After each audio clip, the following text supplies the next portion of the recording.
siempre parece que se acelera, se retranca.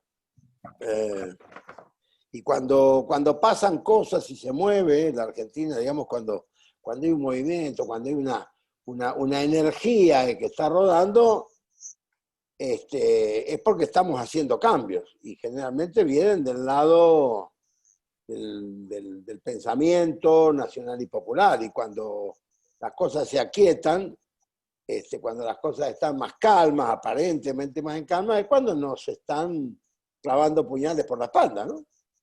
Es un ciclo complejo, es un ciclo que lleva ya muchos años y que, bueno, yo cuando Claudio me propuso esta conversación dije, bueno, hablemos de...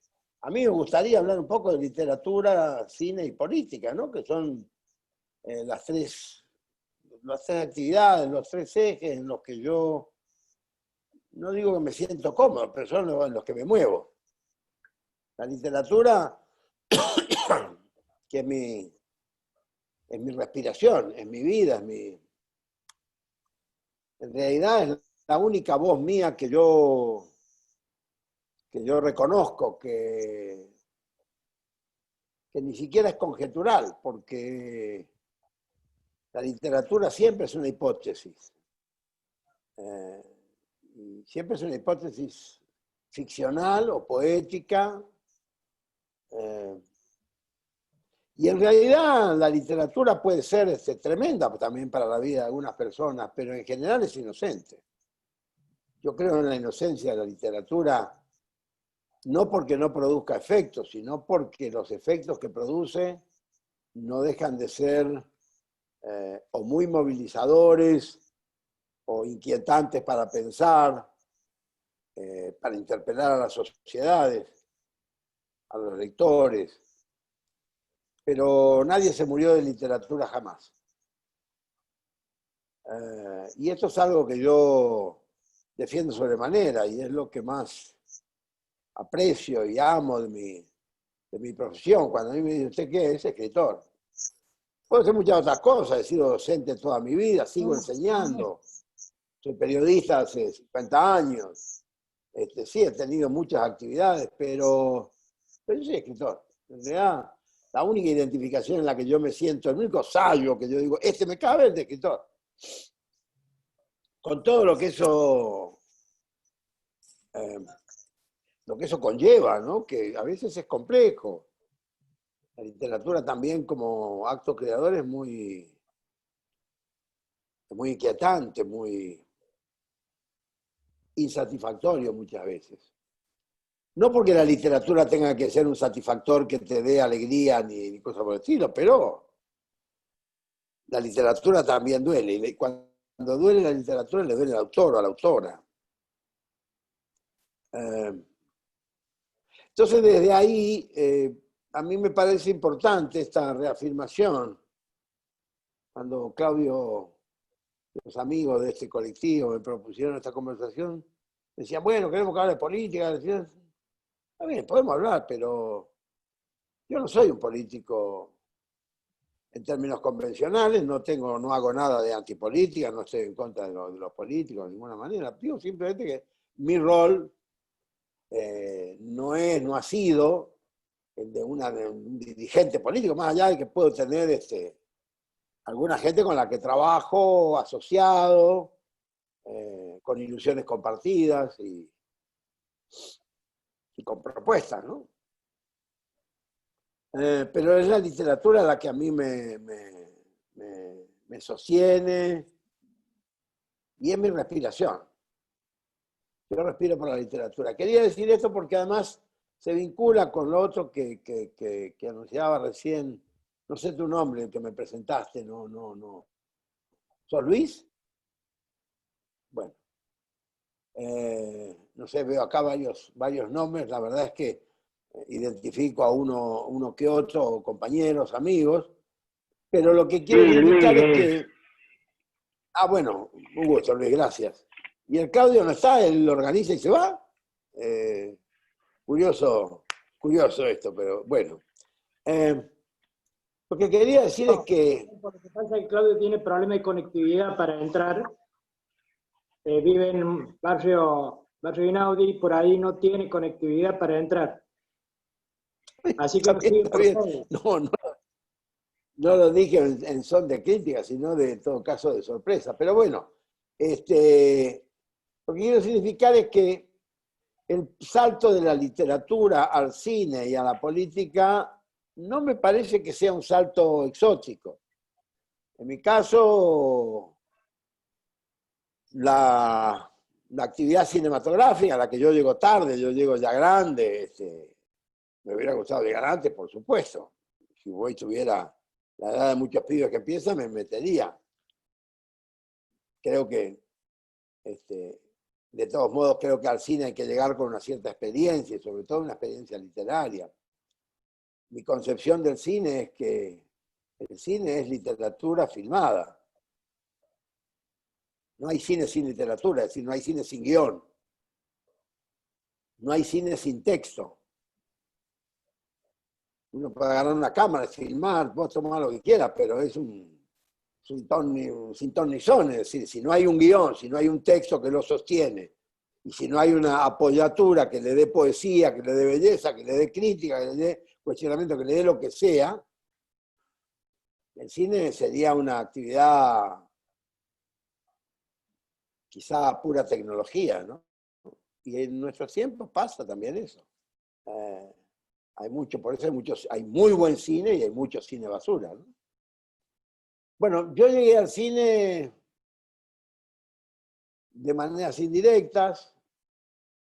Una de mis novelas, quizá ustedes la conocen, Luna Caliente, es mi novela más conocida, más leída, más traducida, más universal, digamos. Se filmó 2 o 3 veces.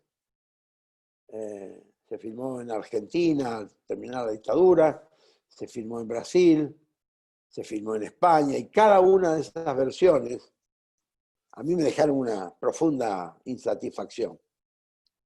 Pero bueno, esto es bastante clásico. Es muy difícil que el autor o la autora terminen tan satisfechos con la película, finalmente te están tocando a tu nene, ¿sí? A tu nena. Están dando otra versión de lo que vos soñaste y creaste. A mí no me gustó ninguna de esas versiones y siempre me quedé con las ganas, no lo descarto, ya tengo mis años, pero no descarto filmar mi propia Luna Caliente alguna vez. Pero esta cercanía, esta vecindad con el cine, además de ser un aficionado como seguramente son ustedes, digamos. El cine es un arte instalado en la modernidad, en nuestro tiempo, por lo menos desde la Segunda Guerra Mundial, y ya de antes también, ¿no? Los pioneros, pero digamos, el cine pasa a ser masivo a partir de la Segunda Guerra Mundial y básicamente de Hollywood, ¿no? Y de Cinecittà en Italia, en Argentina son los filmes, en Argentina, que fue una de las grandes industrias del mundo, creo que fue la tercera o cuarta gran industria cinematográfica.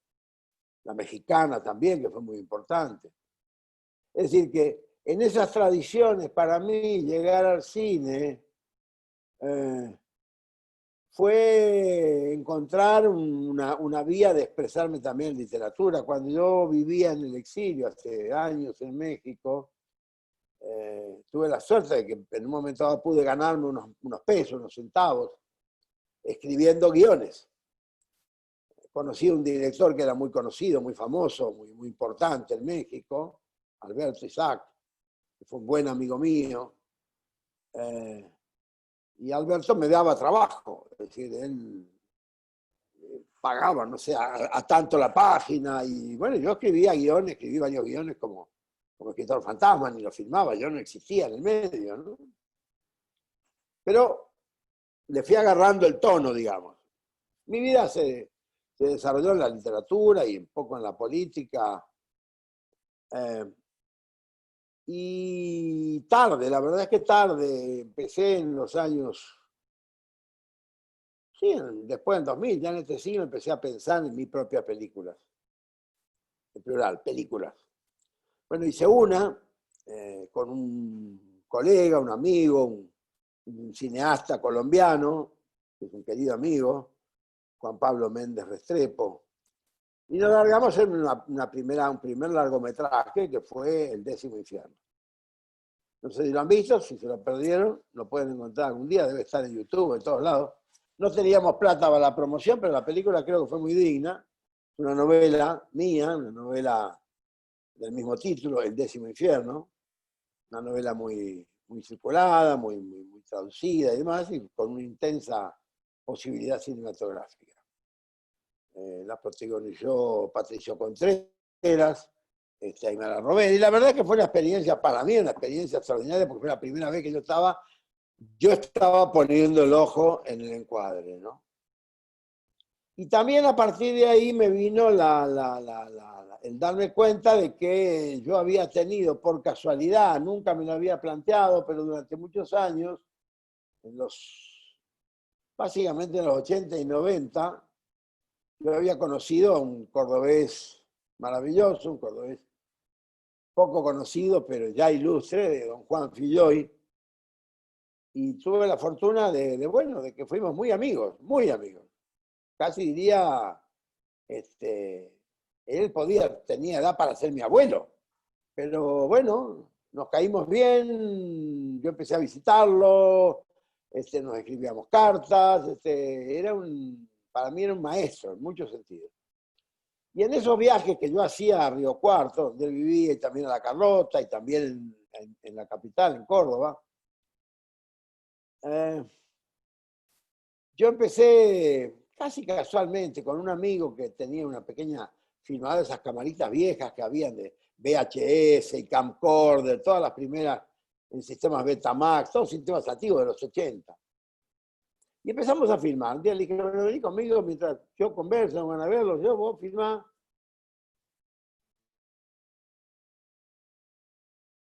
Y empezamos a filmar. Y un día Julio, este amigo, me dijo, ¿para qué filmamos todo esto? Y dije, no sé, digo, pero este hombre es un genio, un tipo maravilloso, tiene 90 y tantos años en esa época. Un día se va a morir, no va a quedar nada de eso. Y para mí uno de los grandes escritores argentinos.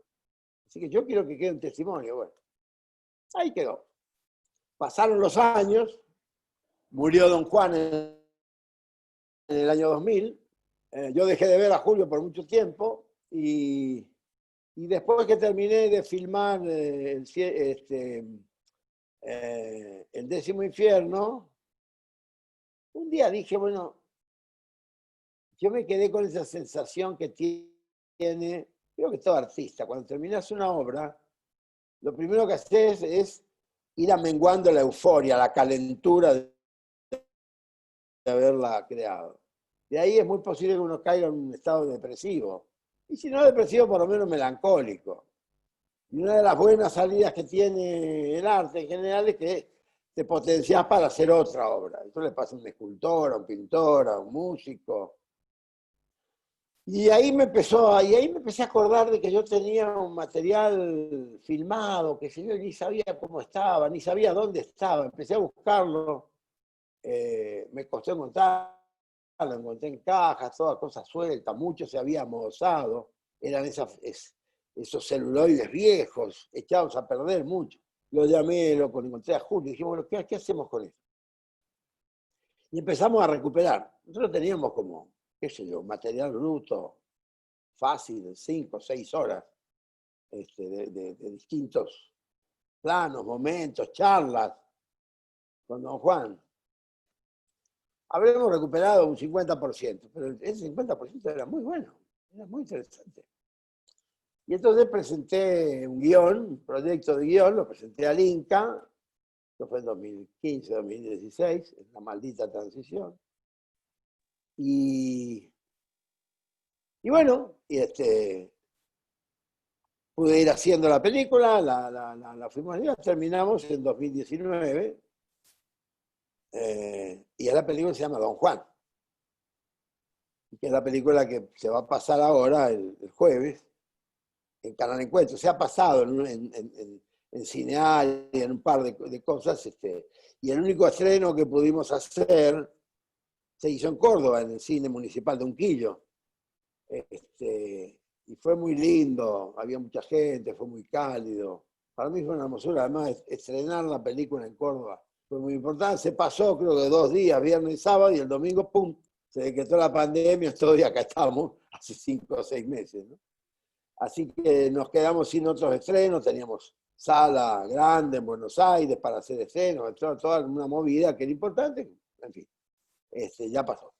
Y entonces ahora empecé a volver a mover la película, porque me parece interesante que se vea, la vio mucha gente amiga, y empecé a ver bueno, que había una recepción bastante interesante. Entonces,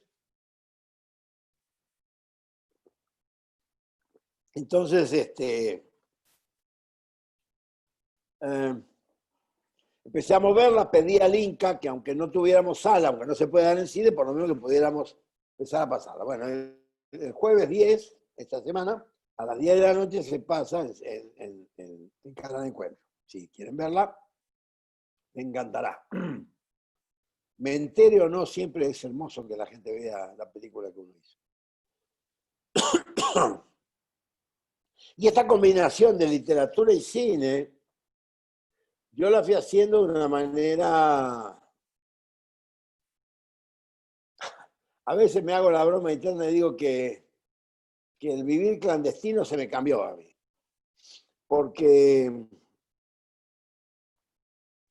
yo siempre fui un tipo que de alguna manera a través de mi vida académica,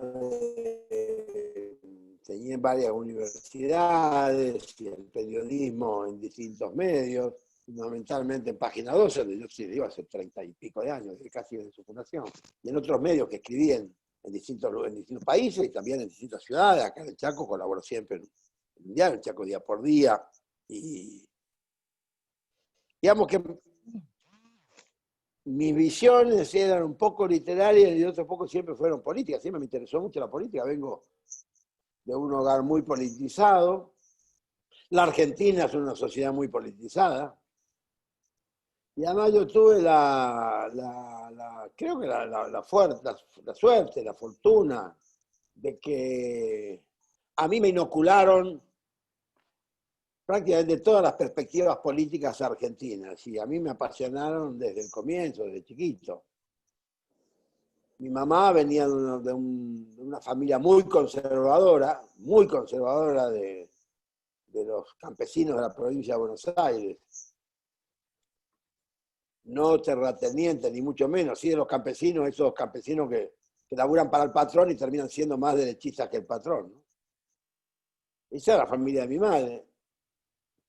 Mi padre era una familia de migrantes italianos muy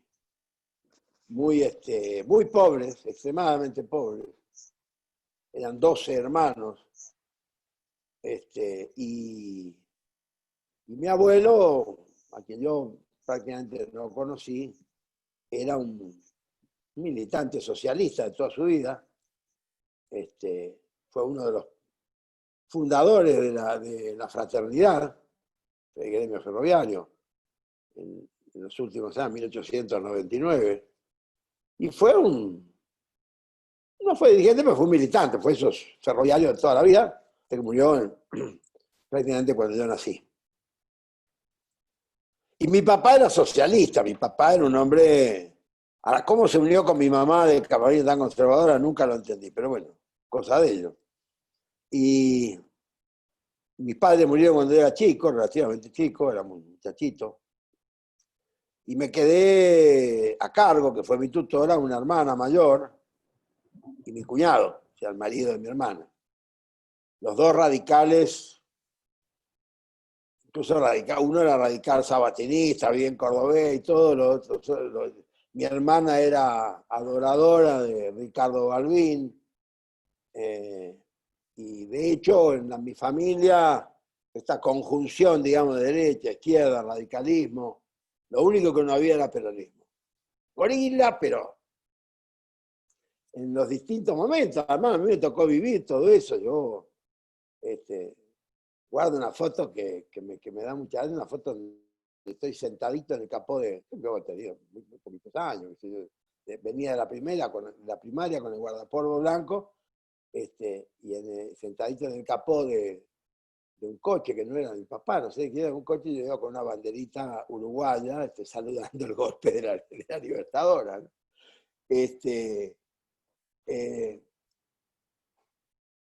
y después cuando empecé y entré a la universidad, bueno, empecé a tener otra perspectiva, con todo el amor a mis padres y con todo el amor y el respeto a las distintas corrientes ideológicas de esa casa.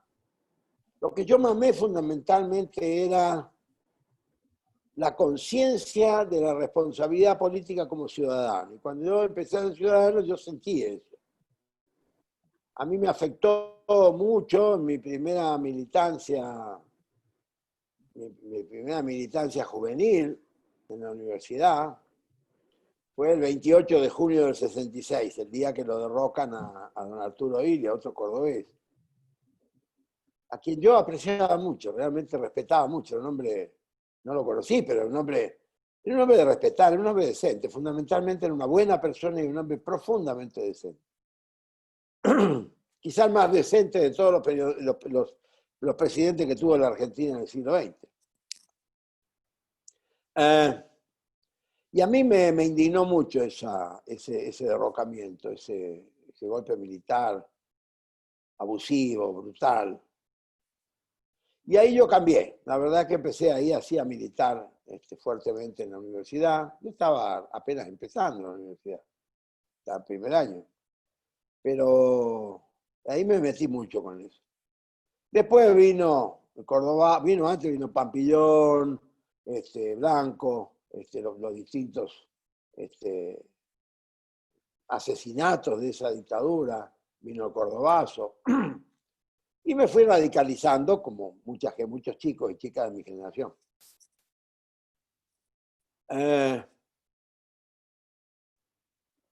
Nunca consentí la lucha armada, nunca tuve participación en ella. Y yo trabajé mucho en el frente sindical. Yo fui delegado en la editorial Abril, la vieja editorial Abril, durante 7 años. Dirigí además una comisión interna, una empresa grande, teníamos casi 400 compañeros afiliados. Y para mí la lucha sindical fue muy, muy importante, muy definitoria. Y obviamente fui comprendiendo, digamos, fui desgorilizando mis antecedentes, digamos. Yo tuve la fortuna de estar en asambleas, compartir con Raimundo Ongaro, con Rodolfo Walsh, a quien conocí bastante. Digamos que eran como perspectivas. Para mí, que era muy jovencito, eran discursos completamente nuevos. Y después, por una circunstancia literaria, política, me tuve que ir del país en el 76, porque bueno, en uno de los incendios, después del golpe de Estado de marzo, de los incendios y las quemas de libros, también cayó la editorial Losada, donde se publicaba mi primera novela. Y bueno, y zafé. Nada más que zafé, nunca cuento. Es nada más, no me parece, porque yo no soy un tipo importante y ha habido tantas historias realmente mucho más dramáticas que la mía, que por digestión no tiene que callarse la boca al respecto, pero me tocó y tuve que salir, y fue feo para mí en lo personal. Y en México encontré otra vida. La verdad es que México me abrió la puerta incluso para entender la política mexicana, los usos políticos mexicanos, también latinoamericanos. México en esa época estoy hablando, los 70, 80, México estaba lleno de una euforia latinoamericanista. Estaba todo el exilio chileno que había salido después del derrocamiento de Salvador Allende, estaban todos los nicaragüenses, los salvadoreños, cada uno con su revolución en marcha, los brasileños. Había prácticamente exiliados de todos los países de América, menos obviamente de Venezuela y Cuba, porque en esa época los únicos 3 países, digamos, donde un exiliado latinoamericano podía ir eran Cuba, México o Venezuela.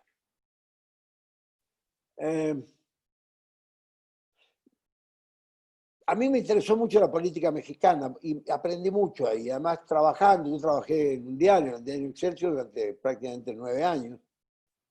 Y a mí me apasionó mucho la política mexicana, la podía entender y veía muchas cosas muy similares a la política argentina, pero al mismo tiempo con un doble discurso. Por un lado, mucho más profundo, radicalizado, intenso, menos careta, diríamos nosotros, y al mismo tiempo mucho más corrupto. Mire, para que sea más corrupto que acá, pero bueno, en aquel entonces era tremendo. Y entonces era un mundo, para mí era un aprendizaje en el sentido de que yo no sabía que iba a ser otra cosa más que escritor. Yo me dedicaba a escribir y me ganaba el puchero como periodista. Pero sí determinó que me dedicara mucho a estudiar. Estudié mucho la historia del peronismo, la historia argentina, a mí me apasiona la historia argentina, las grandes biografías, San Martín, Moreno, Belgrano, Sarmiento, Mitre, Roca. Y entendiendo eso, me fui reafirmando como militante peronista. De hecho, he sido peronista toda mi vida. Mi militancia no ha sido otra que esa, ¿no? Por lo menos la reconozco desde que incluso desde antes de ir al exilio, me acuerdo lo que significó para mí la primera llegada del general a Gaspar Campos, ¿no? Yo estaba ahí, era muy intenso, era muy fuerte, realmente había una convicción muy profunda y había mucho estudio también, cosa que yo a veces echo de menos. Había mucha literatura también, y empezaba el cine también, el cine militante, ¿no? Y así que había una conjunción de las cosas que a mí me movían en mi vida. Y bueno, ahí estamos, no voy a contar más mi historia. De alguna manera quería llegar acá para llegar a la política. Hoy creo que seguramente lo que a ustedes les importa, pero yo quería un poco compartir lo otro. Me parece que, digamos, la comprensión, si es que hay o si es que yo la tengo, no lo sé, de la política argentina, que hoy es mi pasión cotidiana, diría. De hecho, mis artículos, yo prácticamente dejé de escribir artículos de otra índole que no fueran los de análisis político. El diario me llevó un poco para ahí también. Página 12 siempre fue un diario, no militante, pero un diario de centro izquierda, muy abierto, muy capaz de debatir, poco careta. Y puedo decir que pertenecía a una generación o a dos generaciones de grandes periodistas argentinos, ¿no? Entonces, uno aprende con ellos, indudablemente. Y esas lecturas de la vida política argentina me fueron llevando, no a una militancia partidaria, no. Yo me había afiliado hace muchos años, creo que en el 70, 69, 70, siendo apenas jovencito, yo me había afiliado al Partido Justicialista. Fui durante años, simplemente un afiliado más. Hasta que en el año 84, en la democracia, gobierno de Alfonsín, cuando aquella cuestión de, no sé si algunos tienen años acá para recordar, la cuestión de la gran interna que hubo en el peronismo, de la cual salen después Antonio Cafiero y Carlos Menem. Y había un sujeto, un dirigente que fue muy famoso, Vicente Leónides Sade, que era de Catamarca, y que fue uno de los presidentes del partido, para mí una persona, para mí intolerable. Y bueno, y hubo todo un movimiento ahí de intelectuales. Fue el primer grupo de intelectuales, puedo decir que yo formé parte. Nos autoconvocamos, éramos 30 y pico. Y bueno, decidimos que no podíamos seguir ahí. Estaba Chacho Álvarez, estaba Mario Weinfeld, gente que ustedes conocen, José Pablo Feynman, Adriana Puigros. Había gente muy ya reconocida. Yo era uno de los anónimos que estaba. Y aunque no todos firmaron a último momento la declaración, hicimos una declaración de renuncia al Partido Justicialista. Renunciábamos a una estructura que no nos contenía. No dejábamos de ser peronistas. Al contrario, pensábamos que el Partido Justicialista era el que no era peronista. Y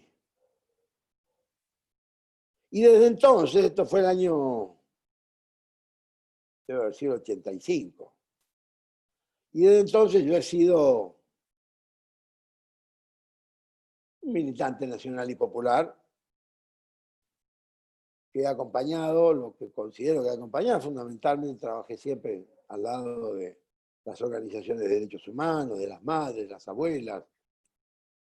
Así como mi credo siempre fue la patria justa, libre y soberana, mi otro credo es memoria, verdad y justicia. Así que a partir de ahí, bueno, cada uno lo ensambla como puede, yo los tengo ensamblados y han sido el sentido de mi vida, ¿no?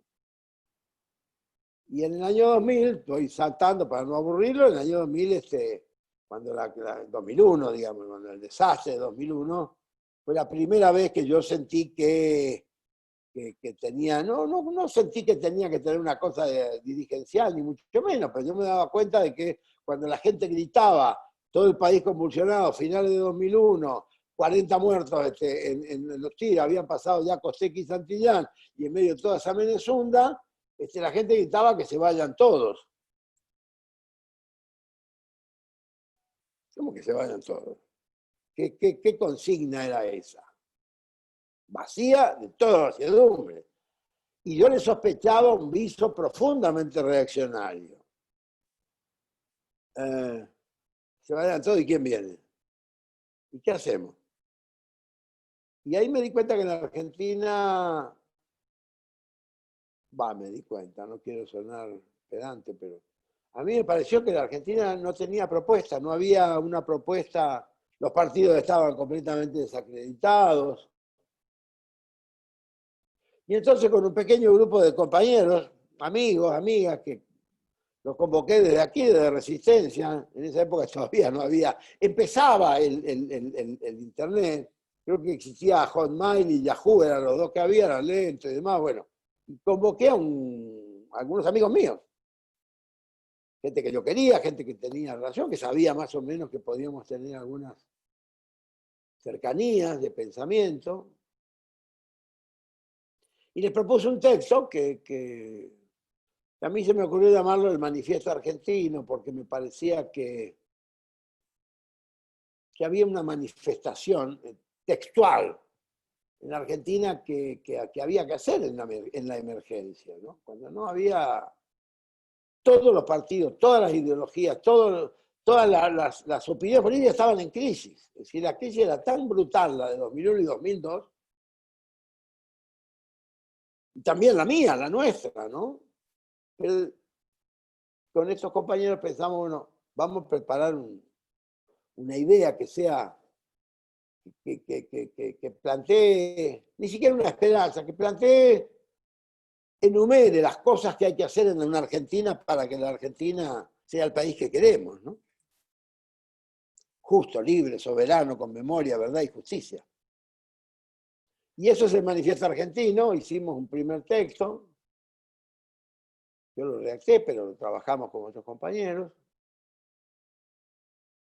y empezamos a circularlo, y fue notable la circulación que tuvo. Una gran aceptación en todas las provincias, empezamos a tener todo tipo de gente que se sentía identificada, que nos estimulaba, que aportaba. Yo no sé si ustedes han leído alguna vez el Manifiesto Argentino, el ideario del manifiesto, son 7 páginas, no es gran cosa, pero esas 7 páginas de alguna manera delineaban, y yo creo que siguen delineando, no un país ideal, pero sí una Argentina posible y altamente satisfactoria, de acuerdo a lo que sentíamos nosotros que era el ideario implícito de la sociedad. Y Y así empezamos a movernos, hicimos encuentros que llamábamos congresos, 2 lo hicimos en Córdoba. Córdoba hicimos uno muy grande ahí en la facultad creo que era la facultad de arte, no me acuerdo, esa que tiene adelante unas columnas grandotas, un auditorio enorme. Ahí hicimos 1 o 2 reuniones, muchísima gente, venían de todos lados de Córdoba. Hicimos en Santa Fe, en Rosario. Y éramos un movimiento muy federal, en el sentido de que había poco porteño. Y los pocos porteños acompañaban, como siempre, pero de alguna manera nadie lo propuso, pero implícitamente era una cosa que quería ser muy nacional. No sé cuánto llegamos a tener, pero eran muchos, muchos. No, como no era un partido, no era una afiliación, pero nos dábamos cuenta que había uno.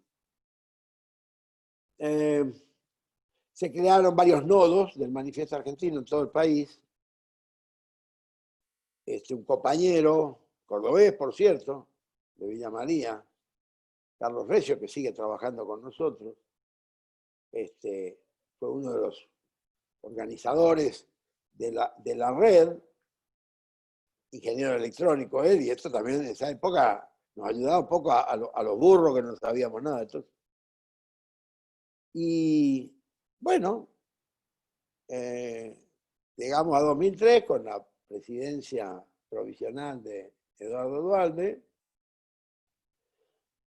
y ahí empezamos a plantearnos muchas de las bases, la gente nos decía, bueno, ¿qué vamos a votar? ¿A qué vamos a votar? No, que nosotros queremos votar a Lilita, era otra Lilita de entonces. No, que nosotros queremos votar a Rodríguez Sá, no, que nosotros queremos votar a Kirchner, que nadie lo conoce, pero tiene buena pinta, no, que nosotros queremos votar en blanco, qué sé yo, era un lío. Y quizás nos equivocamos, pero algunos planteamos, bueno, no podemos correr el riesgo de imponer una línea que no tenemos fuerza ni somos una entidad nacional para imponer una línea de conducta para decir, bueno, vamos a votar a fulano. Y entonces los que éramos los conductores de esto, decidimos que cada uno votara, cada una votara según su leal saber y entender, ¿no? Hoy creo que fue un error, pero en aquel entonces parecía una perspectiva, había mucha tendencia al voto en blanco, también mucha al voto nulo. Muchos de nuestros compañeros y compañeras estaban por el voto nulo, que el voto nulo había sido una sorpresa electoral, incluso en 2001. O sea, que tenía una cantidad de votos. Y entonces ahí, de alguna manera, el Manifiesto Argentino entró en hibernación. No nos disolvimos, seguimos siendo amigos los que éramos amigos, pero hubo una disolución de hecho, una hibernación, como digo.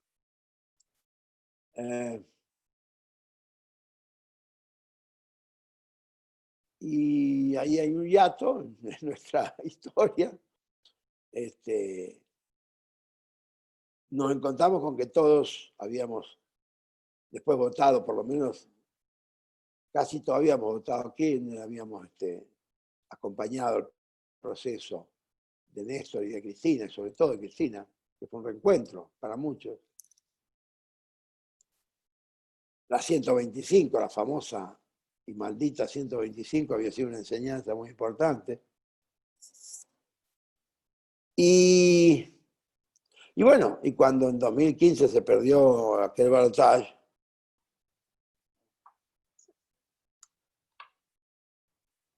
yo rápidamente convoqué otra vez a los compañeros que quedaban, que querían, que me acordaba, que tenían sus direcciones, sus emails, qué sé yo.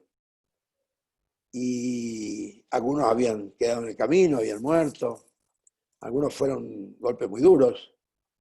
Entre los fundadores del Manifiesto Argentino, entre los primeros que hicimos aquella cosa en 2001, estaba Héctor Zimmermann. Fue un gran amigo mío, fuimos muy amigos, nos conocíamos desde muchachos. Y la verdad es que Héctor había llegado a ser el canciller de Cristina. Bueno, y había otro compañero y compañera que fuimos reorganizándonos y el manifiesto lo revivimos, digamos, lo reflotamos, no sé cuál sería el verbo, en diciembre mismo del 2015. ¿No? Yo escribí un artículo el 10 de diciembre, el día que asumió Macri, un artículo, que era una carta abierta al nuevo presidente. Yo marqué una serie de pautas que eran las pautas del manifiesto, del viejo manifiesto. Y a partir de ahí, bueno, después seguí escribiendo durante todo el gobierno y fuimos convocando, autoconvocándonos, mucha gente nueva, gente mayor, gente joven. En fin, la vida había cambiado como cambia la vida. Y desde 2000, digamos de 2015, de diciembre de 2015, Manifiesto Argentino es una expresión política.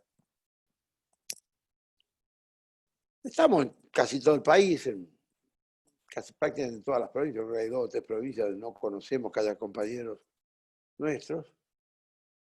Y bueno, estamos trabajando y como no tenemos una prisa en términos de dirigencia política y demás, pero acompañamos el proceso y trabajamos, en muchas provincias trabajó el Manifiesto Argentino expresamente en favor del Frente de Todos, ¿no? Incluso hubo provincias como el Chaco, donde el impulso a la candidatura del actual gobernador capitalino lo alargamos nosotros, es decir, el Frente Chaqueño empezó a convocatoria nuestra. Y en otras provincias también, con las diferenciaciones y las complejidades de cada país. Y aquí estamos. Y yo no sé si ustedes van a querer hacer algunas preguntas, me imagino que sí, a mí me ayudaría, pero decirles nada más que en el momento actual, yo tengo la sensación que ustedes, no sé si me leen o no, pero si ustedes leen cualquier lunes mis artículos en página, van a ver que yo tengo una posición firmemente albertiana y cristiniana. Yo creo en el Frente de Todos, trabajamos, lo sostenemos, pero yo no he dejado un minuto de marcar las cosas que no me parecen bien. No soy empleado del gobierno, no he aceptado ninguno de los cargos que me han ofrecido, no me interesan. Yo soy un escritor provinciano nada más. Y eso también me da la posibilidad de poder escribir con el cuidado que debe escribir un buen compañero, ¿no? Yo creo que un buen compañero es el que dice lo que está mal. Los buenos compañeros no son los que aplauden, no son los sí raulistas en la época de Alfonsín, los sí Carlos en la época de Menem, ni siquiera los sí Néstor, los sí Cristina.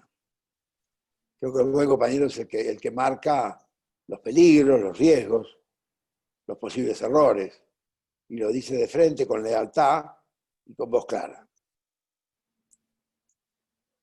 Si hay algo que yo creo que voy a cuidar y creo que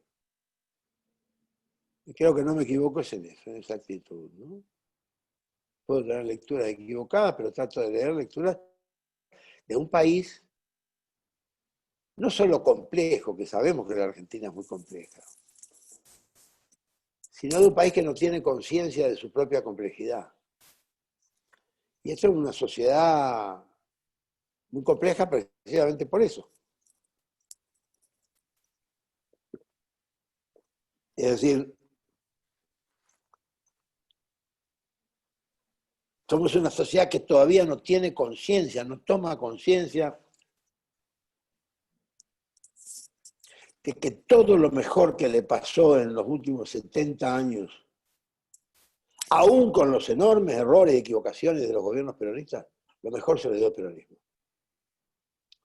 Y que todo lo peor y que todas las calamidades, las pasadas, las presentes y seguramente las futuras, se deben a un espíritu que yo durante mucho tiempo traté de no llamarlo por este nombre, porque me parecía que podía ser ofensivo, que podía evitar, que me iba a hacer perder amigos.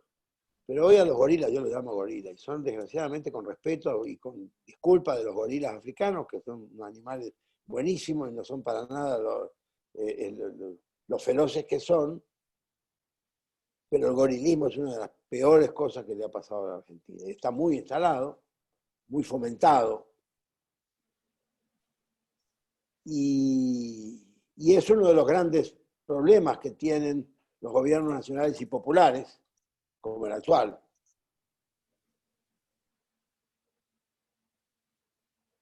Y lo voy a decir, porque los gobiernos nacionales y populares en la Argentina tienen tanto temor a las acusaciones de los gorilas, que terminan siendo siempre tan cuidadosos que después los gorilas se los comen crudos. Ojalá no me equivoque, pero lo creo realmente mucho a esto, creo que la historia lo demuestra. Y es una pena, y yo, por lo menos lo que corresponde a mi pequeña, pequeñísima, infinitesimal posibilidad de aportar, yo voy a aportar esto.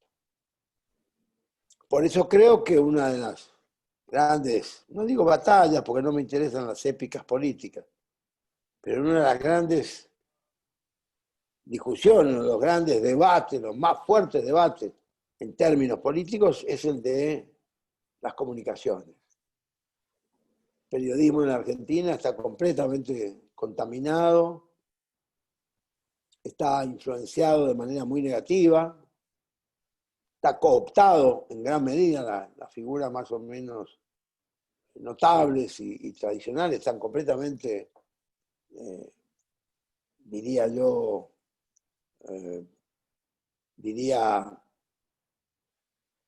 sí, cooptadas en cierto modo, ¿no? Y creo que los gobiernos, nuestros gobiernos, incluyo a Néstor, incluyo a Cristina y obviamente incluyo a Alberto, creo que si cayeron, si hay riesgo hoy, si se perdieron elecciones fue por la batalla comunicacional. Siempre se dio mal. Siempre se dio de manera equivocada, en mi opinión, y siempre nos partieron por ahí. Se dicen que no, que la economía, que el dólar, que sí, todo eso tiene importancia, pero donde nos reventaron fue en la comunicación. Creo que es uno de los grandes problemas que tenemos hoy. Es un debate, yo estoy tratando de instalarlo a esto, he escrito muchos artículos últimamente, seguiré trabajando en esta línea. Nadie me dijo estás equivocado. Nadie me dijo tenés razón. Yo me siento muy contento con eso. Quiere decir, cabrones, que los dejo pensando, que es lo que me interesa. Pues yo voy a ser un hombre grande. Yo no voy a tener oportunidad de cambiar nada. Pero dense cuenta, pavotes, dense cuenta de que ese es el problema. Y dense cuenta los porteños, porque uno de los grandes problemas que tenemos es que este es un país, aunque nuestro presidente, que quiero muchísimo, dice, soy el más federal de los presidentes de Argentina, bueno, vení a probarlo, hermano, vení a probarlo. Porque todas las calamidades argentinas pasan o vienen de Buenos Aires, empezando por la pandemia. Por sentarse con el intendente de Buenos Aires, un bandido, un ambicioso, un tipo desleal, por sentarse con él y tener en la tele 20 domingos seguidos, el tipo hace su negocio, hace lo que se le canta y hoy, porque ¿de dónde está? Hoy tenemos 20 provincias infectadas. ¿Quién las infectó? La ciudad de Buenos Aires, donde los sectores más postergados, donde los sectores más miserables, las grandes villas, incluso lo que llaman el AMBA, pero que dependen en gran medida de la ciudad de Buenos Aires, que es la ciudad más rica de la Argentina, es una de las 3 ciudades más ricas de toda América Latina. No puede ser un mango contra la pandemia. Y no le dio ni agua a todos los sectores desprotegidos, no les da agua, no les da luz, no les da alimentación. Y encima ahora este cabrón quiere que vuelvan a la escuela, a las aulas, porque no tienen conectividad. Pero es de una caradura. Ahora, nadie se lo dice en el gobierno. Lo único que ha hecho, que me parece un buen gesto de Alberto, es que la última vez ya no lo sentó al lado. Mi lectura es que es por eso. Espero que sea por eso. Basta ver, ustedes lo han visto como lo vi yo, los últimos 3 o 4 o 5 domingos en que estaban ahí los tres juntos, la cara, voy a decir, la cara de orto que tenía Axel Kicillof. Tenía toda la razón, porque se estaba comiendo una fruta envenenada. Tenía ese tipo ahí al lado, que es un mentiroso, es un cínico, y además un miserable, porque no ha puesto un peso. No ha puesto un peso en un hospital. No ha pavimentado, no ha hecho nada en una villa miseria, que siguen sin agua, y le dice, lávese la mano. ¿Con qué se va a lavar la mano? Y a la vez, el pulpo, diría, el monopolio, yo lo llamo mentimediático, no multimediático, mentimediático, que ya de una manera tiene un, ¿cómo te diría? Una impunidad que es absoluta, ¿no? Por eso el DNU que sacó Alberto el otro día me pareció importantísimo. Me pareció muy valiente además por parte de Alberto, porque él es el que paga las consecuencias.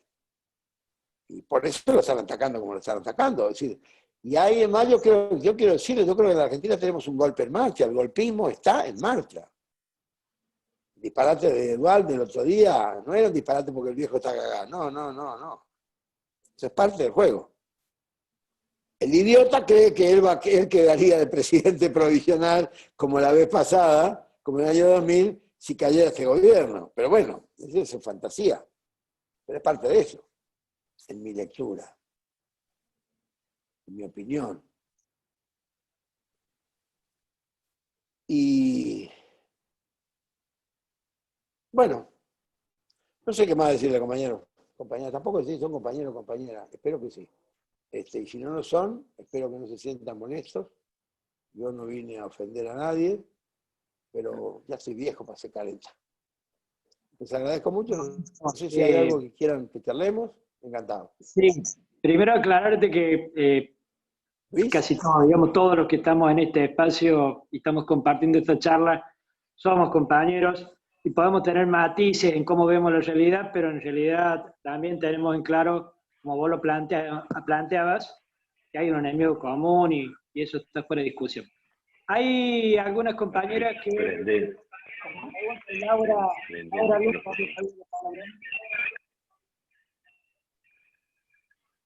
Laura, el micrófono, por favor.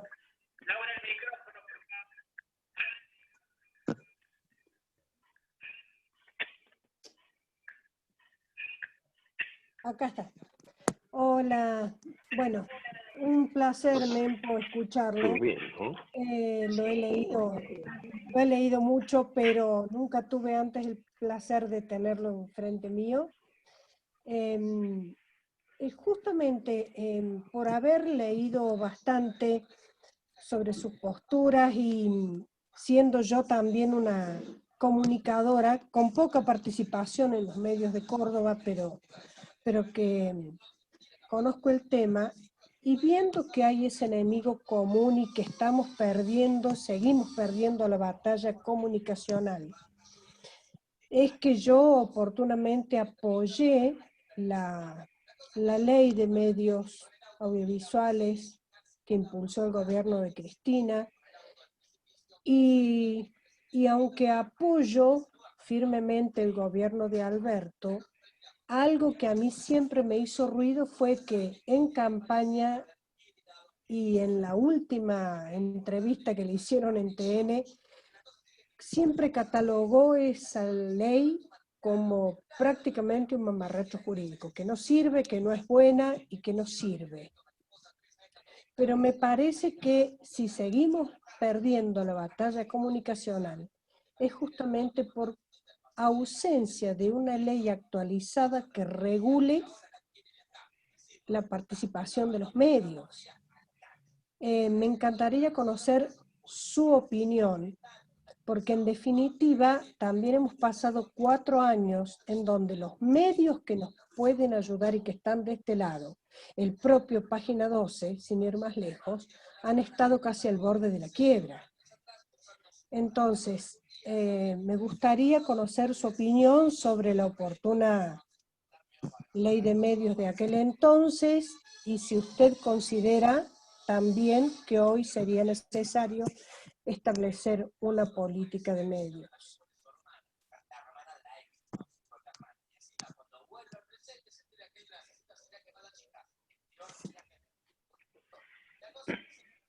El micrófono. Tenés el micrófono cerrado, Mepo.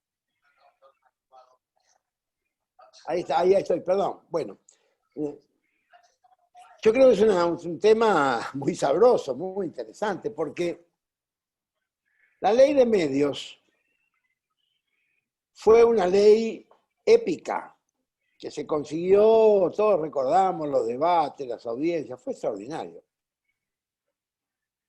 Y eso se destruyó en un decretazo de Macri, ¿no? Ahí hay 2 o 3 moralejas que sacar. Una es que, primero, la ley de medios se puso anticuada, aunque no lo hubiera eliminado Macri. Cuando sale la ley de medios, en el debate de la ley de medios no existía la fibra óptica, que es la que hoy domina 100% del Grupo Clarín. De manera que, aunque se repusiera la ley de medios hoy, no afecta a eso, no le cambia eso. Por eso el DNU, creo yo. Por otra parte, no sé si hoy la sociedad argentina tiene necesidad o se bancaría otro debate de ese tipo. Las luchas épicas en la historia se dan una sola vez. Las segundas se dan de otros modos. Y yo creo que en este caso se va a dar de otro modo, se está dando de otro modo. Yo como comunicador, como viejo profesor de la Facultad de Comunicaciones, yo enseñé en la Universidad Nacional de La Plata, enseñé en México. Yo puedo decirle, mire que en realidad, Laura, usted, ¿no? Yo puedo decirle que la historia, si la empezamos a revisar, nos va a demostrar que el camino de los decretos que hizo este bandido de Macri no deja de ser un camino apropiado para esta materia. Durante muchísimos años la Argentina tuvo un sistema de televisión abierta donde había 3 canales, llegó a haber 5 canales, autorizados por un decreto. El decreto creo que era el artículo 45 de un decreto de una dictadura, creo que fue la dictadura de Onganía, y que rigió con cierta tranquilidad durante años. No estoy diciendo que haya sido bueno. Eso se fue cambiando por decreto de cada gobierno. Y de alguna manera cada gobierno iba acomodando los tantos, el tema de la pauta, que es un tema que si por mí fuera yo eliminaría las pautas. Me parece un invento argentino bastante peligroso, nocivo. Y que toca a todos los gobiernos, desde los milicos para acá. Me parece que la federalización de las comunicaciones es un tema que desde Buenos Aires nunca se ha comprendido. No sé si ustedes han leído mis últimos artículos, yo he escrito mucho, ya no sé cómo reclamar que reaviven la TDA, la Televisión Digital Argentina, que fue lo mejor que tuvimos. Y que eso incluso es un cambio tecnológico e industrial, porque los televisores de los últimos años ya no traen el decodificador para TDA. Hay que hacer que lo traigan, hay que hablar con los fabricantes, para que lo vuelvan a traer, para que sea gratuito, como era y fue una gran cosa. Y hay que cambiar la grilla. Es decir, que hay un montón de cosas que si vamos a esperar otra ley, no las vamos a tener. Para mí el camino que marca Alberto es un camino muy interesante, sorpresivo, yo no me lo esperaba, creo que nadie se lo esperaba. Y muy bien lo hizo, fue una de las mejores jugadas de Alberto Fernández. Y no me extrañaría que ahí haya estado también en consulta Cristina, porque Cristina es la que tenía la experiencia padecida durante el debate de la ley de medios. Yo no sé lo que va a pasar, pero lo que sí digo es que este DNU aireó, y aunque bombardeen desde Clarín, La Nación y demás, Hoy estamos en el sendero de tener una comunicación más democrática. Hay que hacer las otras tareas, que es la que yo vengo reclamando. Es urgente repotenciar la TDA, tiene que llegar, hay que ocupar las antenas y llegar a todos los pueblos del país con la televisión digital gratuita. Y que la gente pueda abandonar la basura de los canales locales. Y yo sé que en Córdoba están todos presos de Cadena 3 o de Radio Mitre o de TN. Córdoba es la única provincia que tiene un declarado fascista, lo peor del fascismo lo tiene como uno de los más populares de Córdoba, y así vota Córdoba, discúlpeme que le diga. Es así, y presos de Cablevisión. Bueno, entonces, con una TDA esto deja de existir. O por lo menos queda menguado, que tampoco hay que, yo ni siquiera quiero que deje de existir lo que no piensa como yo, pero que quede menguado. Es decir, hay mucho para hacer, es uno de los temas abiertos. Yo creo que así como existieron aquellos famosos 21 puntos que dieron pie a la ley de medios, quizá va llegando el momento de que empecemos a debatir los 5 o 10 puntos para una comunicación democrática en estos tiempos, en este milenio además. Bueno, esto es lo que yo le puedo responder, Laura. Yo creo que estamos empezando un camino y una batalla. Va a ser muy difícil, muy difícil. Pero yo estoy convencido de que en la medida en que se empiece a democratizar la información, y la TDA es una clave fundamental para hacer esto. Porque es la televisión digital gratuita.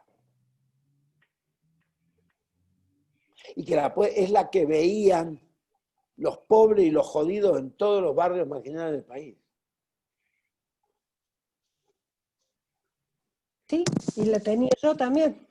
Bueno, entonces, esta es mi respuesta a eso. Es un tema que está abierto. Yo creo que vamos a tener muchas novedades al respecto. Espero que el gobierno no se equivoque. Vamos a ayudarlo. Y bueno, y veremos, ¿no? Muchísimas ¿Alguien gracias. más, compañero, compañeras? Sí, hay una pregunta de José que pregunta ¿qué elementos de la política comunicacional del gobierno crees que están errados y qué debería hacerse? Bueno, creo que acabo de decirlo, José, ¿no? Al mismo tiempo acabo de decir que el gobierno ha tomado una decisión que me parece valiente, valiosa, necesaria, y que marca un sendero interesantísimo. Así que, bueno, vamos a ir esperando cómo evoluciona y atentos a que... Mira, acá hay que hacer 2 o 3 cosas. Primero lo de la TDA. La TDA es fundamental. Pero además el ENACOM tiene que empezar a intervenir los diales. ¿Ya no estás con tu DNI o con el de ella? ¿Perdón? 34, 18, 80, 95. El micrófono abierto, yo lo cierro un segundo. ¿Habrá que decir? Sí. Hay un micrófono que está abierto. A ver, decime de ella. Ahora sí, perdón. Bueno, me perdí. ¿Dónde estaba exactamente? Yo diría, para cerrar el tema, ¿no? Que hay toda no me gusta la palabra batalla, me parece que hay una lucha política muy interesante que se viene alrededor del tema de las comunicaciones. Y la pregunta si era, digamos, o creo haberlo escuchado ahí, la idea de cuáles aspectos tocar. Yo creo que hay que tocar todos los aspectos. Uno de ellos es la TDA, el otro es la pauta. Porque si la pauta sigue siendo en base a volúmenes, seguimos alimentando al monstruo. Es idiota. Idiota. Y eso también se corrige por un DLU. Se terminan las pautas, en pautas de cada medio se arregle con la publicidad que consiga. A la radio Caput o a la radio pirulito de la Sierra de Córdoba, bueno, le va a afectar un poquito. Pero a quien le va a doler, a quien sí le va a doler. Y eso sí va a democratizar, porque va a democratizar incluso la publicidad radial y la publicidad televisiva, porque no va a estar condicionada al chantaje de los grandes medios, me parece. Bueno, ¿qué otra? No, me parece que lo que se refería José tiene que ver con la manera con que el gobierno comunica sus acciones, ¿no? Que es parte de lo que, por ahí que sea Alberto solamente quien comunique, me parece que a eso se refería José con la pregunta. Sí. No, no en cuanto a cómo se trabaja la estructura comunicacional. Bueno, está bien. Bueno, yo diría, lo he dicho, así que lo puedo repetir, es una opinión, puedo estar equivocado, simplemente no es más que mi opinión. Yo creo que nuestro gobierno no tiene política comunicacional, y ese es un problema. Y por eso celebro el DNU de Alberto, porque el DNU de Alberto es un inicio, es un activo de una política comunicacional. Confío en que después va a venir. Pero hasta ahora, entre 9 meses, de los cuales 6 de pandemia, no ha habido política comunicacional. ¿Quién es el secretario de Prensa y Difusión de la Casa de Gobierno, de la Casa Rosada? Ninguno lo sabe. En todos los gobiernos lo supimos. En este gobierno no sabemos. ¿Por qué? ¿Qué es lo que define la política comunicacional del gobierno de Frente de Todos? Nadie sabe. Salen anuncios publicitarios, pero ¿cambió la televisión pública? Sí, ahora tenemos ahí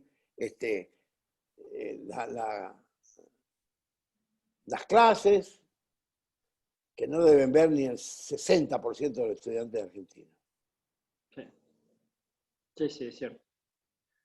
Otra pregunta que Perdón, déjenme decirlo. No deberíamos tener un gobierno. A ver, si cualquiera de ustedes fuera presidente, tuviera poder, no tendrían en los medios públicos un noticiero por hora hablando de la obra de gobierno, de lo que tenemos que hacer, etcétera, uno por hora. La TV pública Totalmente. no tiene noticiero. Totalmente. No tiene noticiero, hablan de cualquier cosa y no se habla de estas cosas. ¿Qué tienen miedo de que vuelva 678? Hoy deberíamos tener 3 678.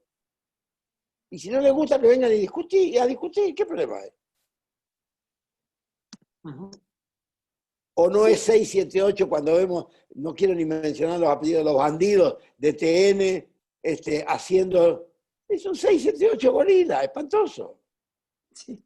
Y nosotros tenemos que ser siempre los cuidadositos. Después nos dicen que nosotros somos la barbarie popular, nosotros somos no sé, el bandolerismo del pueblo, pero ¿por qué no se van al carajo? Francamente. Visten traje de Armani, se mueven en auto de alta gama y tienen zapatitos de no sé quién, pero son unos bandidos espantosos. Aunque coman con 4 cubiertos. Entonces yo creo que eso hay que cambiarlo, pero ¿saben qué? Eso no te lo va a cambiar el adversario.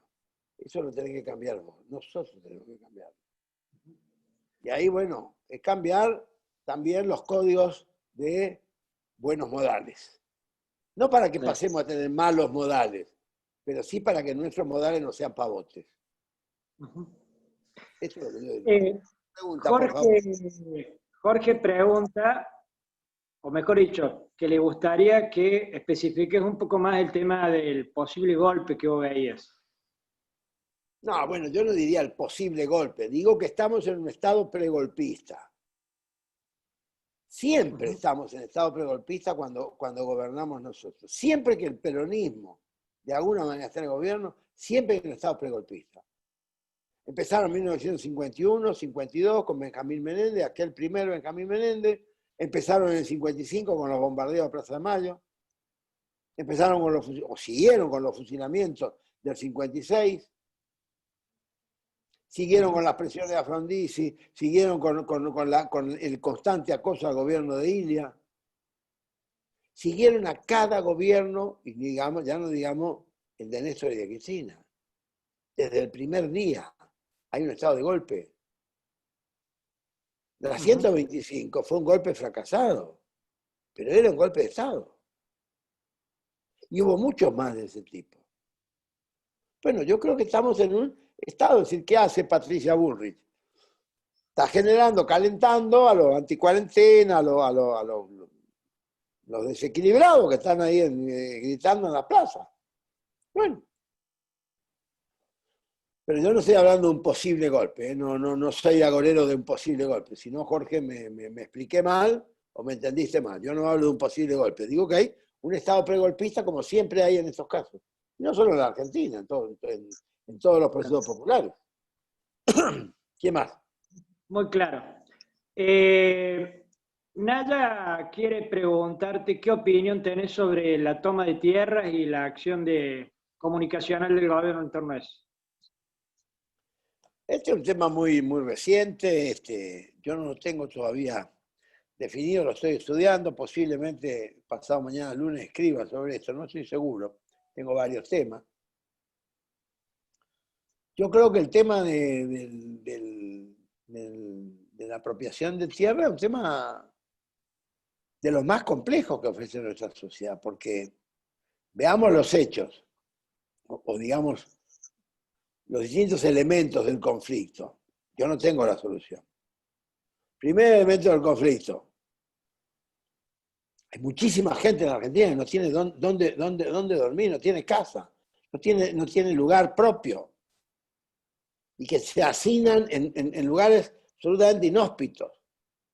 Y que tienen derecho a una vivienda y el Estado todavía, ahora ya hay anuncios, hay planes, etcétera, pero va a llevar mucho tiempo. Este es un tema. Otro tema, hay mucha tierra que está, digamos, improductiva, vacía y con papeles flojos, porque no se sabe muy bien las propiedades y demás. Y cuando aparece el tercer elemento, hay mucho bandido, mucho abogadillo, mucho policía, mucha gente que merca con esto, que estimula ocupaciones truchas, de las cuales después siempre aparecen poderosos que son los que realquilan o revenden, etc. Hay un debate también si es un delito o no es un delito ocupar tierra. Evidentemente, desde el punto de vista de la legalidad de la Argentina, es un delito ocupar tierra que no es propia.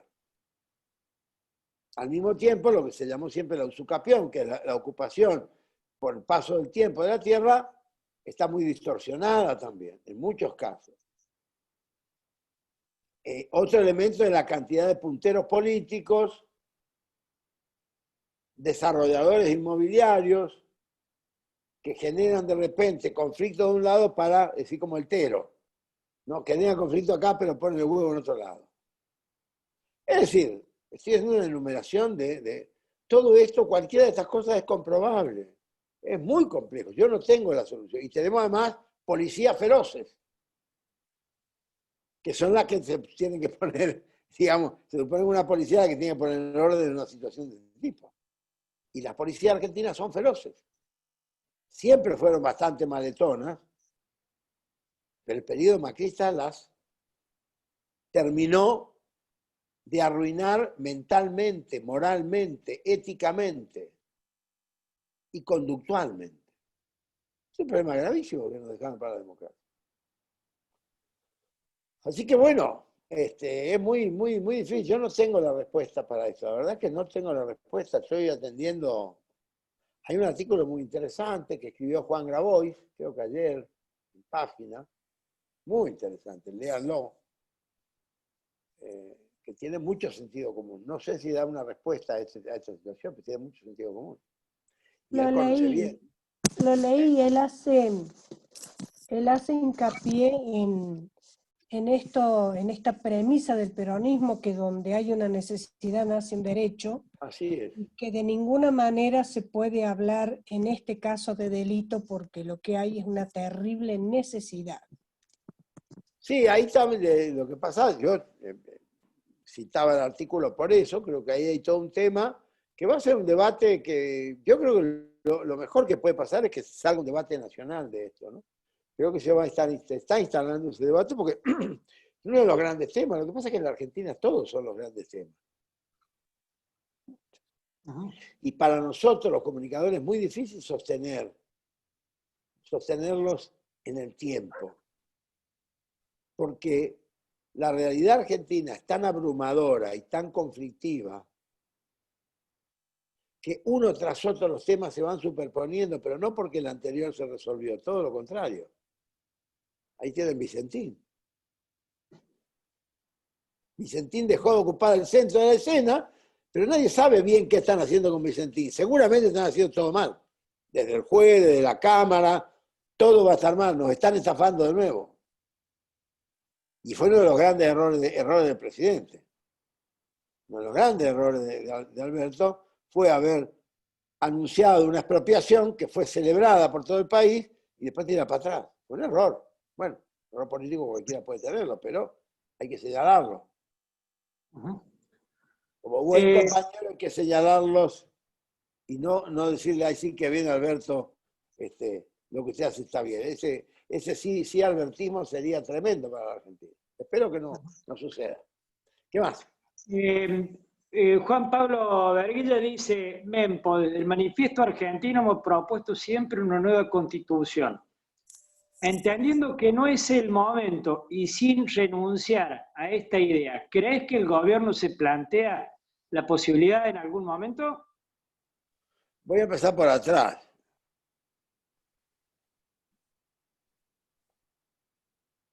No creo que el gobierno se lo plantee.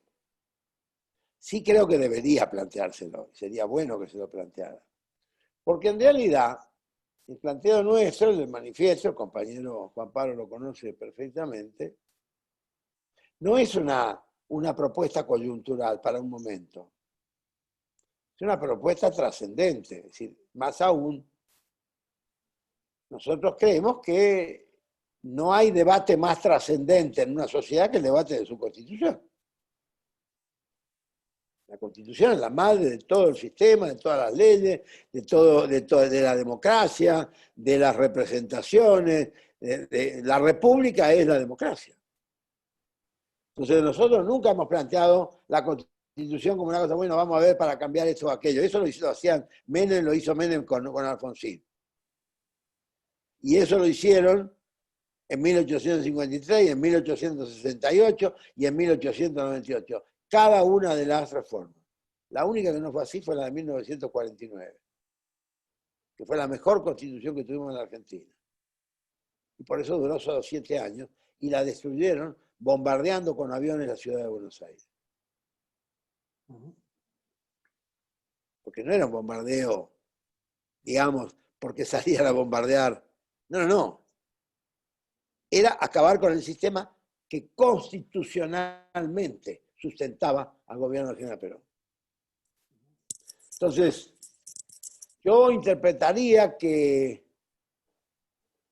sería deseable, ni siquiera es una interpretación, es un deseo, que el gobierno por lo menos perdiera el prejuicio. El gobierno de Alberto tiene el prejuicio, no hablemos, no toquemos, no hagamos quilombo con la Constitución. Demasiado quilombo tenemos, ni se nos ocurra tocar la Constitución. También la reforma judicial, que está muy bien, pero es una reforma judicial tan tiernita, tan blanda, que ojalá salga y está buena, pero no es una reforma judicial. Una reforma judicial es la que propone el Manifiesto Argentino desde hace 20 años. Es un cambio radical, no radical, digamos, de raíz, un cambio profundo de la manera de impartir justicia. Incluso hacer cumplir el viejo mandato constitucional del juicio por jurado. De romper lo corporativo. No en todos los países del mundo en la justicia la imparten solamente los abogados.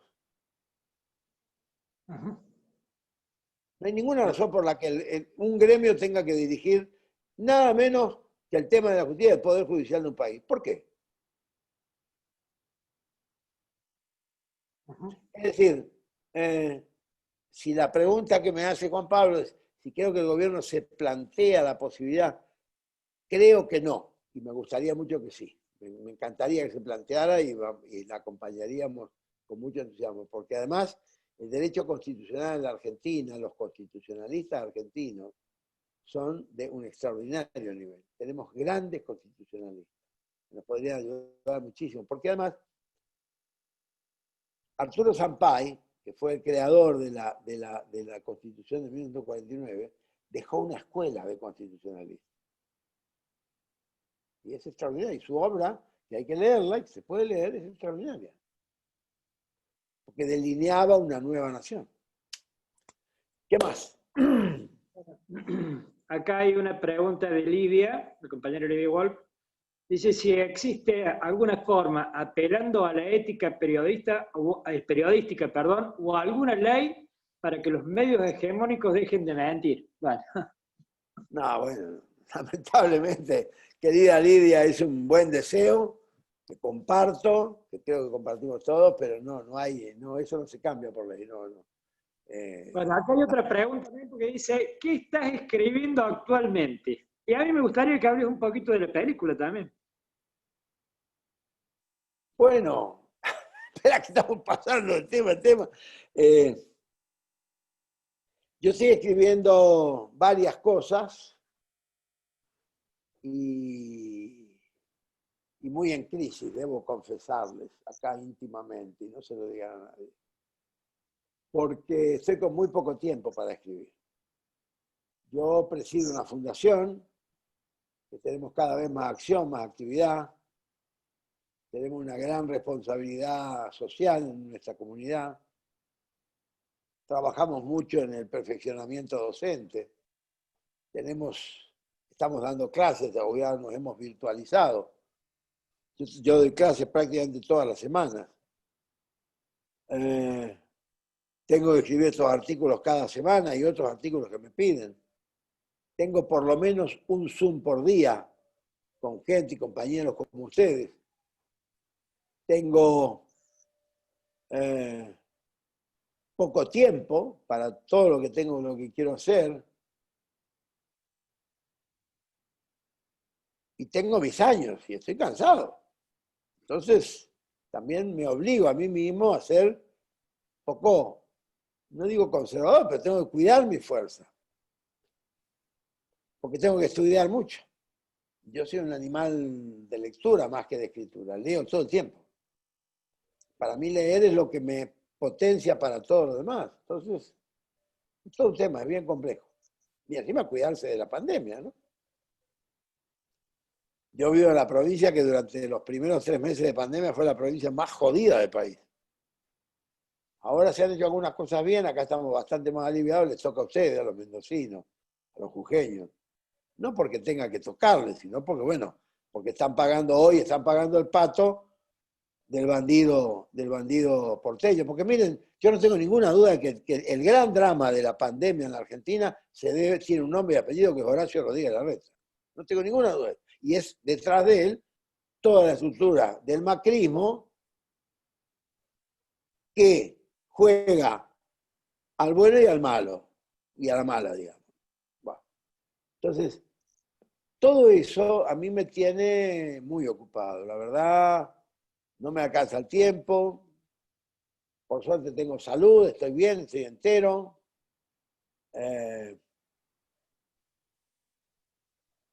Y claro, en ese sentido, ponerme a escribir es casi mi yapa diaria, ¿no? Y hoy tuve un día muy intenso, tuve que hacer un montón de cosas, tuve como un trabajo. Los sábados yo doy clases a la mañana, después tengo que preparar cosas a la tarde, estoy preparando clases para el lunes, etc. Mañana, todo el domingo, me dedico al artículo que tengo que cerrar el domingo a las 8 de la noche para que salga el diario a la mañana siguiente, todo eso. Y esta noche a lo mejor tengo un rato para escribir. Es decir, que desgraciadamente la escritura, la literatura, digamos, la escritura es casi una yapa en mi vida. La literatura no, porque leo mucho, entonces eso me... Pero también cuando uno lee, se estimula.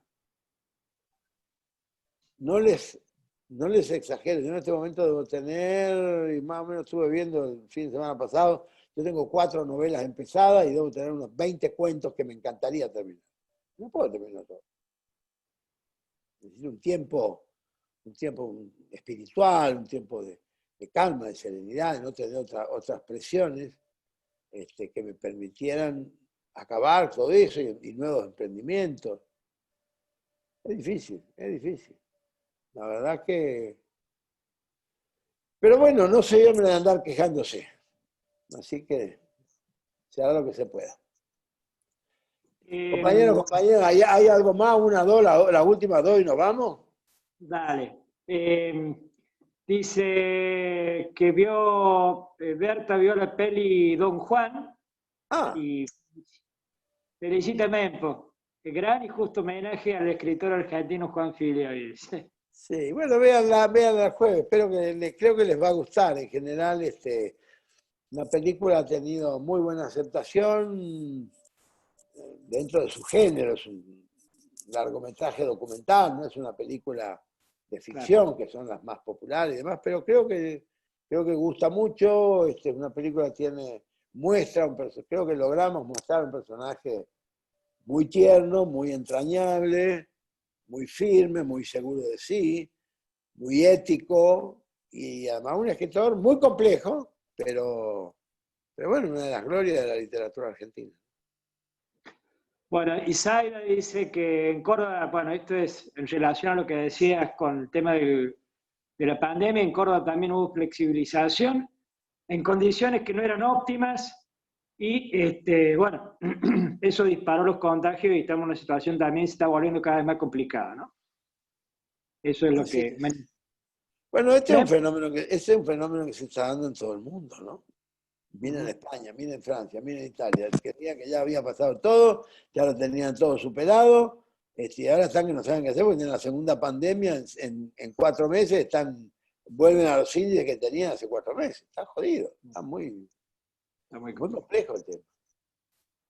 Bueno, querido amigo, muchas gracias por tu tiempo. Gracias a ustedes, la verdad ha sido un gustazo. Bueno, le da mi saludo a Claudio, el organizador de esto. Gracias, Luis, por tu compañía. Y gracias a todos y a todas. Así que les mando un fuerte abrazo. Gracias. Muchas gracias. Un placer. Compañeros, compañeras,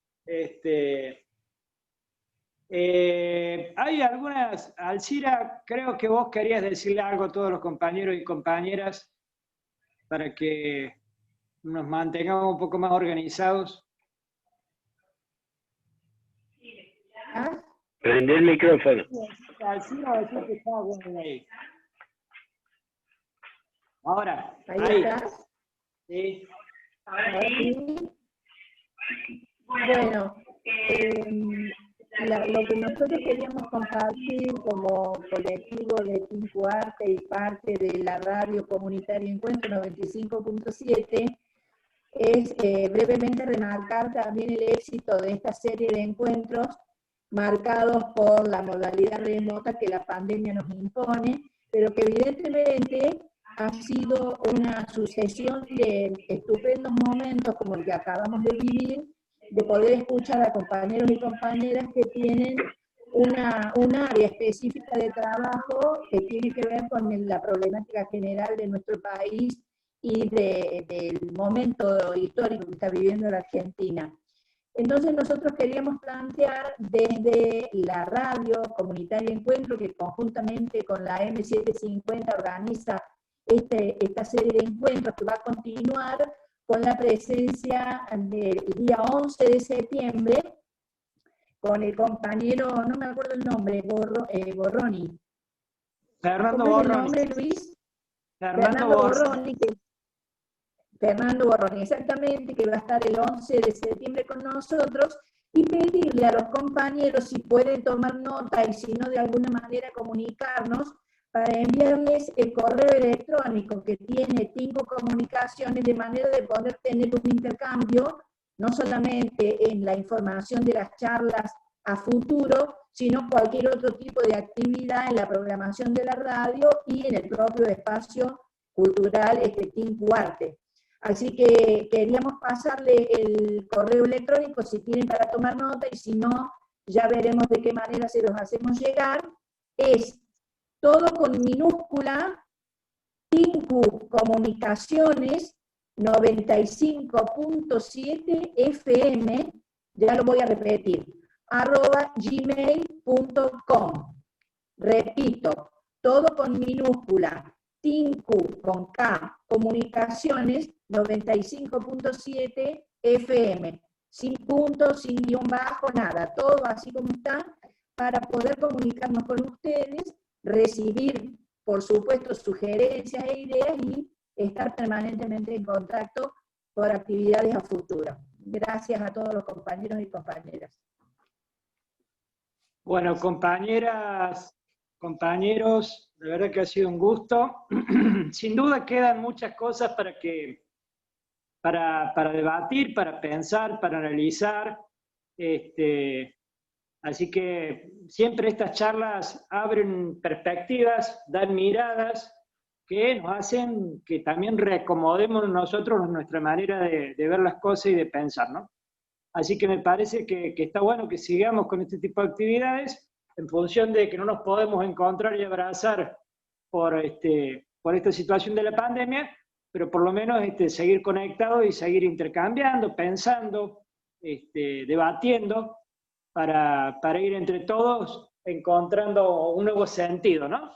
Eso básicamente es lo que nosotros intentamos desde el Centro Cultural Tincuarte, desde Radio Comunitaria de Encuentro, con todos los compañeros y compañeras, para ir construyendo por lo menos esta alternativa en Córdoba, donde tenemos una situación muy compleja porque estamos cercados por el neoliberalismo, entonces se dificulta mucho más todo, ¿no? Así que bueno, eso, si alguien quiere decir algo, están los micrófonos abiertos, si no nos vamos despidiendo. Y nos veremos entonces el próximo 11, a las 20 horas, vamos a estar compartiendo la charla con Fernando Borroni. Muy bien, compañeros, compañeras. Muchas gracias por todo. Muchísimas gracias a Chao, todos chao. y a todas. Un gusto. Adiós. Muchas gracias por todo. Chao, chao.